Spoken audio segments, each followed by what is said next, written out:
Assalamualaikum warahmatullahi wabarakatuh. Sebelumnya perkenalkan, nama saya Nia Rahmayanti dari kelompok 5 Filsafat Bahasa.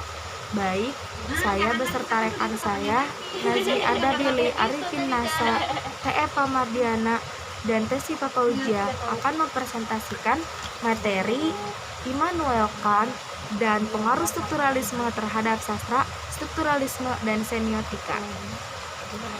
Baik, sebelumnya saya akan mempresentasikan terlebih dahulu materi mengenai pengaruh strukturalisme terhadap sastra. Nah, strukturalisme ternyata tidak hanya berpengaruh terhadap psikologis dan linguistik, namun strukturalisme juga berpengaruh terhadap sastra. Di sini saya akan menyebutkan dua strukturalisme yang berpengaruh terhadap sastra. Yang pertama, strukturalisme dalam pandangan kaum formalisme, yaitu berarti sebuah karya sastra atau peristiwa di dalam masyarakat menjadi suatu keseluruhan karena adanya realisasi timbal balik di antara bagiannya dan di antara bagian yang satu dengan yang lainnya. Jadi strukturalisme pada kaum formalisme ini mengandung atau dapat diartikan sebagai suatu keseluruhan dalam masyarakat yang adanya realisasi timbal balik. Yang kedua, yaitu strukturalisme yang sangat menarik pada kritikus sastra, seperti menurut Ramlan Selden, strukturalisme ini telah menarik beberapa kritikus sastra karena menjanjikan untuk memperkenalkan suatu kepakuan dan objektif ke dunia kesusastraan. Nah, strukturalisme ini yaitu membuat daya tarik tersendiri bagi sastrawan. Kemudian yang selanjutnya yaitu semiotika yang akan dijelaskan oleh teman saya. Assalamualaikum warahmatullahi wabarakatuh. Saya akan menjelaskan mengenai semiotika. Menurut Paul Koblai, semiotika berasal dari kata bahasa Yunani yang merupakan penafsir tanda. Menurut literatur lain, semiotika itu berasal dari kata semion yang berarti tanda. Dalam pengertian yang luas, sebagai teori semiotika itu berasal dari studi sistematis yang mengenai produksi dan interpretasi tanda. Terus bagaimana cara kerjanya? Apa manfaat terhadap kehidupan manusia? Kehidupan manusia itu dipenuhi oleh tanda. Dengan perantara tanda-tanda proses kehidupan menjadi lebih efisien. Dengan perantara tanda-tanda manusia dapat berkomunikasi dengan sesamanya, sekaligus mengadakan pemahaman yang lebih baik terhadap dunia. Dalam buku Saussure yang terkenal berjudul Course de Linguistique Générale yang terbit pada tahun 1916, dianggap sebagai asal-muasal teori strukturalisme sekaligus sebagai teori bahasa, yaitu linguistik sebagai bagian integral teori komunikasi dan keseluruhan hubungan sosial.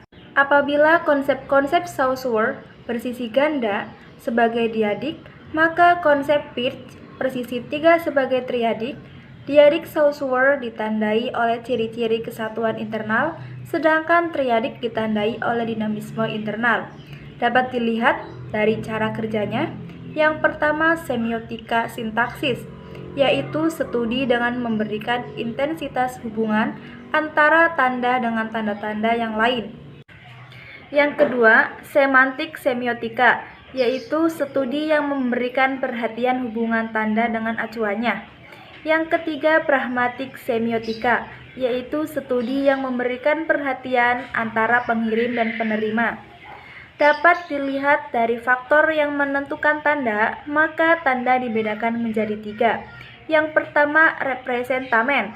Pada ground tanda itu sendiri sebagai perwujudan gejala umum yang terbentuk oleh kualitas melalui realitas fisik dan berupa hukum. Yang kedua, objek, yaitu apa yang diacu pada ikon hubungan antara tanda dengan objek. Karena serupa, maka indeks hubungan tanda dengan objek karena sebab akibat. Simbol adalah hubungan tanda dengan objek karena kesepakatan.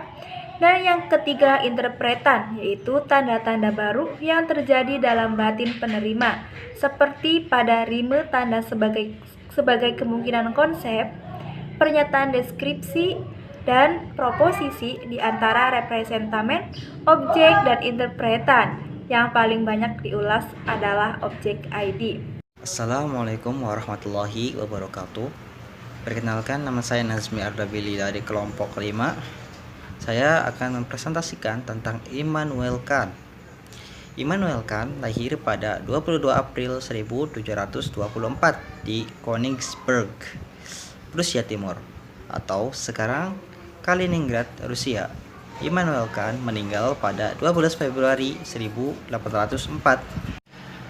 Kant juga dikenal sebagai tokoh kritisme, filsafat kritis yang ditampilkannya bertujuan menjembatani pertentangan antara kaum rasionalisme dan kaum empirisme. Melihat kebaikan yang terdapat di antara dua putusan itu, Kant memutuskan menjadikannya sintetik a priori, yaitu putusan yang bersifat umum dan pasti. Bagaimana cara agar mendapatkan putusan sintetik a priori? Kant menunjukkan pada 3 bidang sebagai tahapan yang harus dilalui, yaitu bidang indriawi. Di sini peranan subjek yang lebih menonjol, tetapi harus ada 2 bentuk murni, yaitu ruang dan waktu yang dapat diterapkan pada pengalaman. Pengetahuan indriawi ini selalu berubah-ubah tergantung pada subjek yang mengalami hal atau situasi yang melingkupinya. Yang kedua, bidang akal. Apa yang diperoleh dari bidang indriawi tersebut untuk memperoleh pengetahuan yang bersifat objektif universal, maka haruslah dituangkan dalam bidang akal. Di sini terkandung 4 bentuk kategori yang didapat dari bidang indriawi, yaitu poin pertama, kuantitas, terdiri atas singular atau kesatuan, partikulir, sebagian, dan universal, umum. Yang selanjutnya, kualitas, terdiri atas realitas atau kenyataan, negasi, pengingkaran, liminitas, batas-batas.